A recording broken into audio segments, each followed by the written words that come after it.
And it says, and it filled the whole house where they were doing something. What were they doing? Sitting. That's an important word.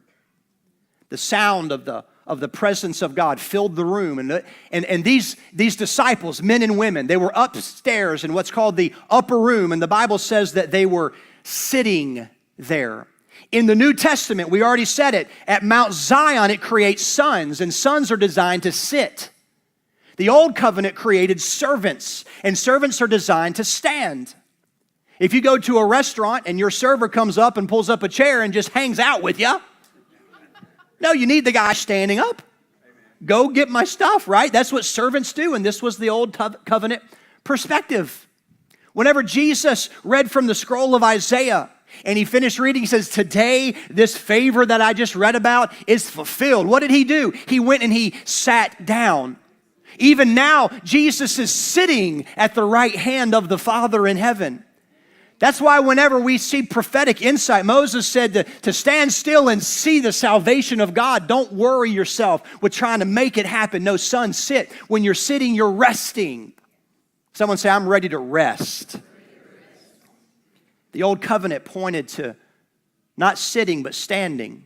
Back in Exodus 19, it says again, this is really quoting, this is what Paul was quoting in Hebrews 12, Exodus 19:16. Then it came to pass on the third day, in the morning, once again, these are parallel moments. These are not accidental coincidences. It was approximately 9 o'clock in the morning in the first Pentecost. It says in the morning that there were thunderings and lightnings, and there was a thick, that is a dark cloud. That word thick, it means dark. And this cloud was on top of the mountain, and the sound of the trumpet was very loud, so all the people who were camped, they were trembling. And the sound of the trumpet was loud. In verse 17, and Moses stood before the people, and he brought them out to meet with God, and watch what happens. And they stood at the foot. In the Old Covenant, under the law, you were required to stand at the base.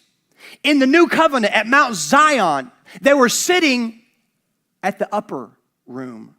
Do you see the difference, the comparisons that God has beautifully and poetically created for us?